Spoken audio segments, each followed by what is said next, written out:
participants. I am Dr. Gabriel O. Yager, a senior lecturer, a faculty member with environmental standards. I'll be taking you Module 7 in the Track B online course, and we'll be looking at environmental quality assessment and management. In this aspect, the course is divided into 3 sections, which comprises of 3 main subject matter. Section A, we're going to cover the overview of air quality management. We're going also looking at Section B, water quality assessment, and then Section C, we're going to look at soil quality assessment. So by trying to look at these 3 aspects of environmental assessment, and then we start with we're going to start quickly with the overview of air quality management. There are course outline I wish us to look at. First of all, definition of air quality management, the air quality management cycle, how it revolves, that gets to humanity, that is of concern to us. Ambient air quality standards. We're going to also look at air pollution types. What are the various types? What are the health effects associated with this primary exposure to some critical pollutants that constitute the air? Again, we're going to look at air pollution in Nigeria. Just look at a brief causes, some selected states, and then the effect. And we'll just quickly look at what are the control strategy so that it will give us a healthy living. And we'll just love us at the end of this session. You should be able to define what air quality management is. You should highlight the quality of air management cycle, as well as state some ambient air quality standards. I will also want us to list air pollution types, which you have learned, and then I will just love us to understand air pollution in Nigeria, causes and effects, and then we just state some of the control measures.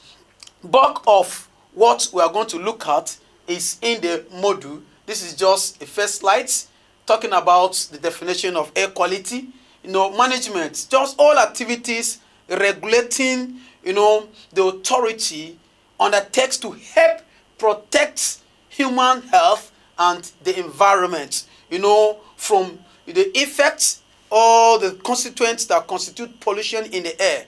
There's a regulating body that helps to do that. Some of the pictorials you see, and there's a video, the YouTube there, when you go there, you will now see major constituents of air, pollution. Look at it over here. And then little of it is just the air quality cycle. The established goal, that is the human, everything we do, comes around back us, and then even the biodiversity, the animals as well. So the established target goal is here. The researcher is trying to see how is he going to determine the emission that comes from different constituents of the environment. Then he develops a control measure, and then there's an implementation program. We shouldn't act this way, we should act this way, and then time to time, it's a cycle, it's a chain that concerns me and you, and then we undergo ongoing evaluation, and that takes us all through. I think the rest of the materials, what we need to know, the connection between air quality and management, as it refers to the Sustainable Development Goals, Goal 3, Goal 11, Goal 12, how it has been projected over time in 2023, how we should have met up to be able to control human health is also stated there. But one thing we should ask ourselves is, where are we as Nigerians concerning these goals that are situated and then established for us? The other aspects, health effect associated with primary exposure to critical pollutants and noise is part of it. And then we also look at it as well. Everything is loaded in our model. What are the types of air pollutants? The common air pollutants, hazardous air pollutants, then the stratospheric ozone is also there. The air pollution in Nigeria, case studies ranging from various states. The Niger Delta region, already we are aware of the oil and then the industry over there and the rest of it, and it is not stated. That takes us to the section B aspects of our module 7, and part of it is now looking at the water, on the air, water and soil. That is our focus. Number 1 in this section B, water quality assessment. Water resources management and characteristics. That is one of the course outline. Sources of water. We have different sources. People use water differently. But the focus of this module is talking on the drinking water, which is part of the sustainable development goal. Access to free and clean water.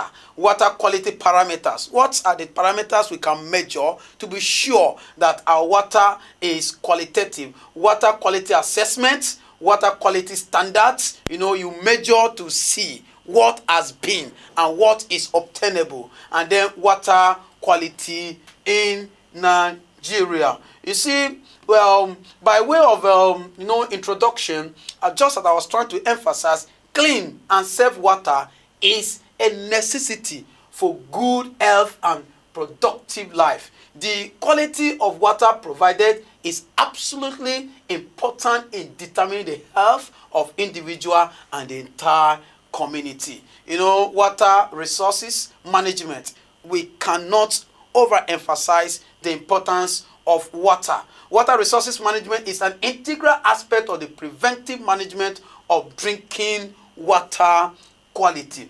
And then also you can see clearly what are the major sources common to us. All the participants should be able to know. We have surface water. We also use to drink it. Groundwater, and then the groundwater. You have a direct influence on the surface water. We have desalinated seed water and rainwater. So the water sources characterization, we have the ones we collect from reservoir, from flood plains, and then lakes, and then marshes are all part of the concept. I would just want us to, just look at this. It's hydrological cycle. That is the water cycle, from the condensation, the coming down from the rain, and then if the plants and animals observe that, you can see the plant, that's what is called transpiration going back. Even from the lakes, you also have precipitation, and then there's evaporation. The sun that hits the the ocean, the lakes, and the rest, evaporate the water, accumulates over there, and at the long run it brings back the water to us. And then the water quality parameters, just to emphasize here that the quality of water depends on both natural influences and anthropogenic influences. You see, all that we do, one thing is so clear, that what we give to nature, we receive it back. If we feel we can dissipate the water and then we take it in return, it has some consequence. So drinking water quality guidelines and standards are designed to enable the provision of clean and safe water for human consumption, thereby providing human health. Just to emphasize here that major physical, chemical, and microbiological indicators of water we are looking at. The physical, you're talking of the temperature, the color of the water, the odor, the total suspension solid, the total dissolved solid, the turbidity. We have electrical conductivity, the chemical aspect, the pH, the dissolved oxygen, chemical oxygen demand,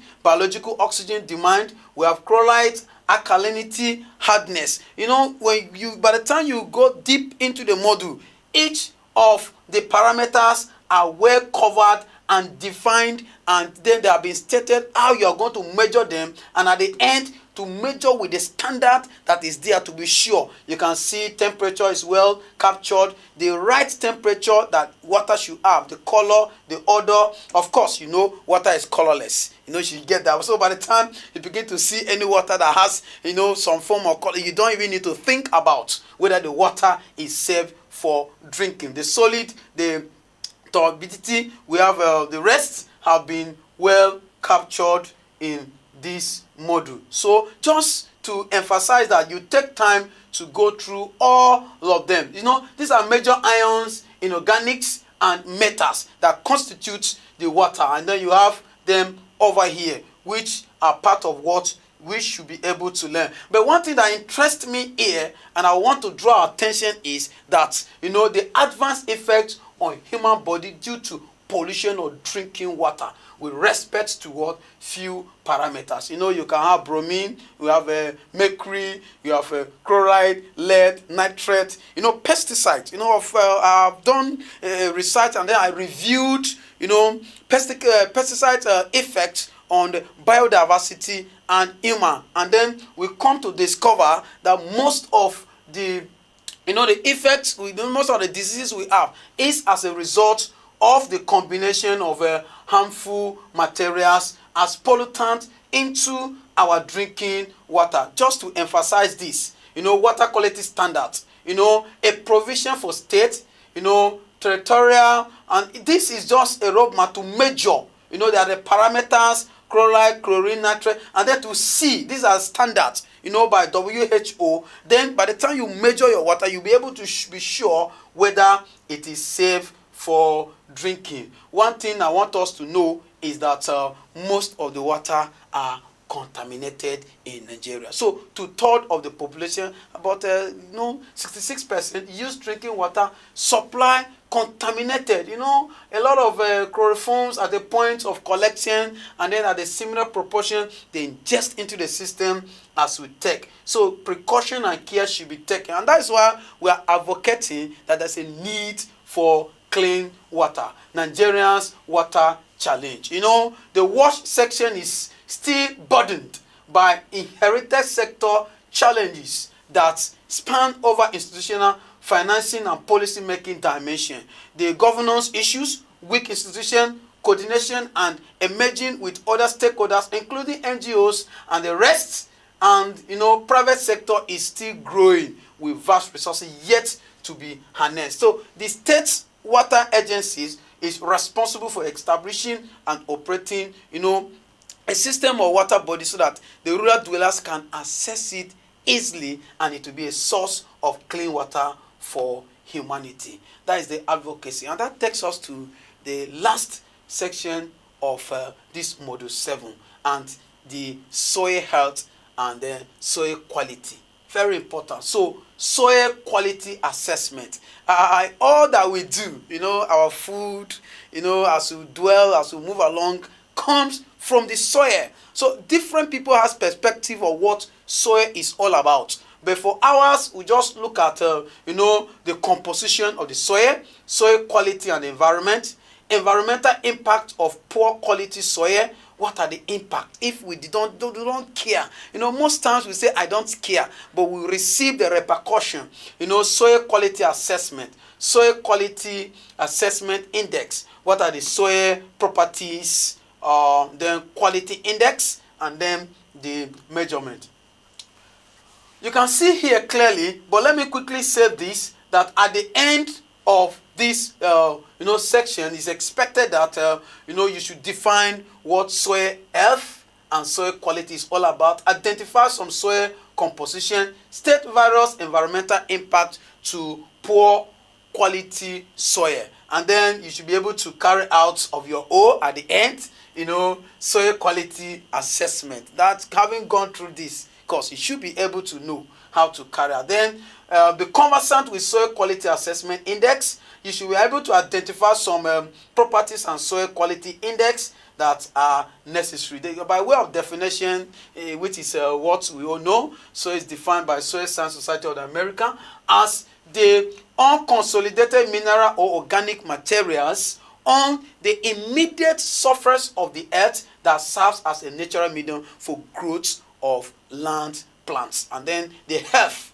is just trying to look at how well conditioned a body, even soil, should be. So by the time you combine the two concepts, soil health can be defined as the state of soil being in the sound physical, chemical, and biological condition, having the capacity to sustain growth and development on the land. As I've said, different people has different perspective. An environmentalist will be looking at the soil, trying to, not to allow erosion and the rest. Agriculturalists will be looking at it, how suitable it is to his own crops for production and the rest. So what does soil do? These are normal things we should know, and of course, by the time we are conversant with it, it will help us to conserve the soil.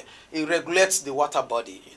It sustains plant and animals' life. Even as we move along, we move on soil. Even as we cultivate and we eat from it. And then plants, which is the major producers, and then we are the primary consumers, we received it from it as well. It filters potentials. There are minerals and microbes in the soil.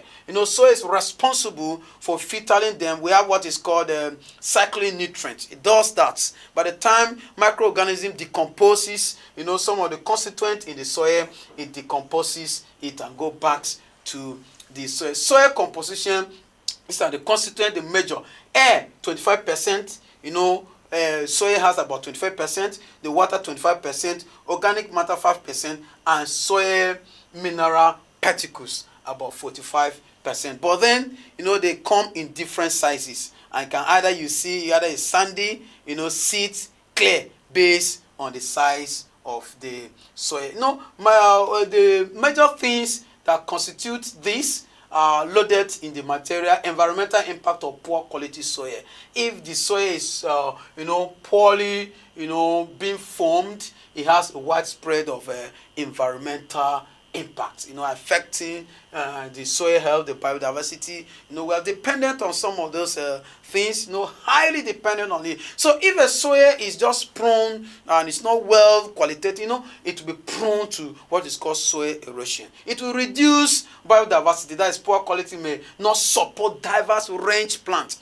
Some of these forage resources that are consumed by wild animals, even domestic animals, the soil will not support it, and in turn is an environmental issue. And then air and water pollution, it also causes that. The same poor quality soil can release pollutants such as heavy metals, pesticides into the air, and then water, and that will also have effects on human, wildlife, and aquatic ecosystem. What about climate change? It's an issue as well. Reduction in crop productivity for agricultural based mindsets. And then we just let soil quality assessment, by way of definition, is just to say it's a process of evaluating the physical. Majorly, the main constituent of the soil were the physical, the chemical, the biological characteristics of the soil. And if they are assessed and then they are not in the right proportion,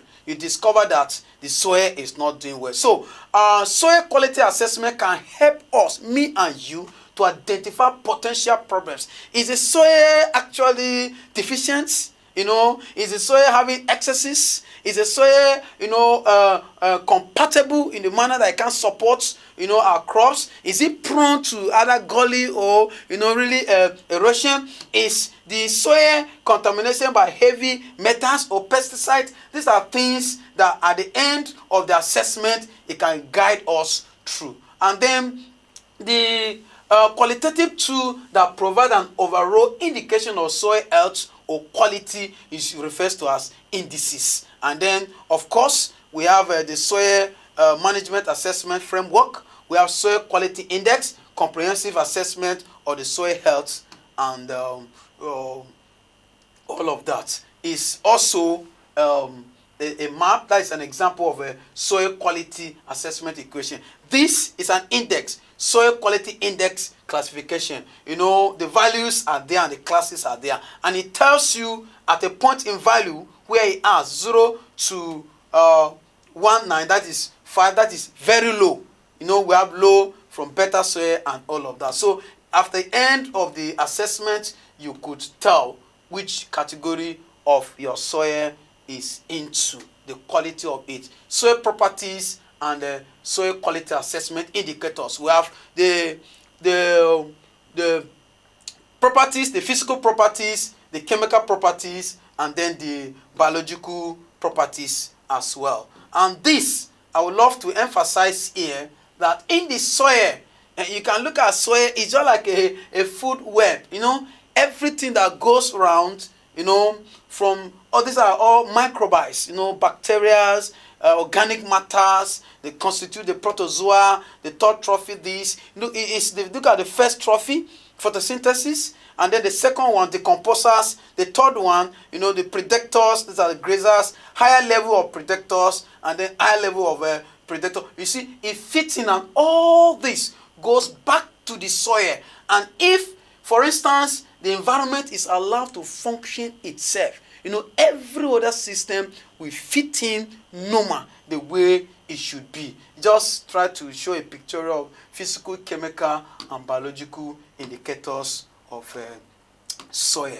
And soil properties, soil quality assessment indicators, just try to emphasize on the indicators. We're talking of the soil color, texture triangle, feed capacity, organic matter content, pH testing, cation exchange capacity, and soil nutrient analysis, all of that. But then, elements of concern for soil fertility. Our goal and emphasis here, we bounce towards, food security, that is productivity of agricultural products. So, into three, we have what is called the primary nutrients, the secondary nutrients, and then the micronutrient. By the time you take time and you go deep into the module, I urge you, you will be able to get all that is expected of you.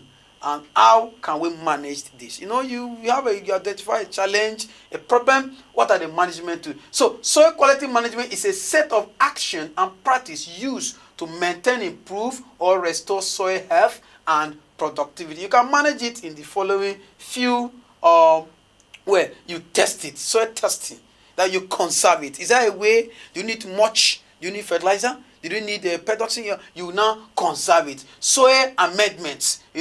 What are the materials that need to be, added? There's a common composite, manure, and all of that. You can improve that, add on your soil. Nutrient management. You need to add fertilizer for it to suit. And then we have what is called soil restoration.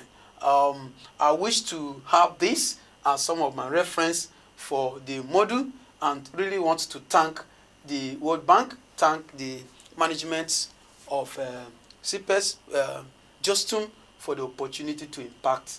Thank you, and I wish you, a fruitful study. Thank you.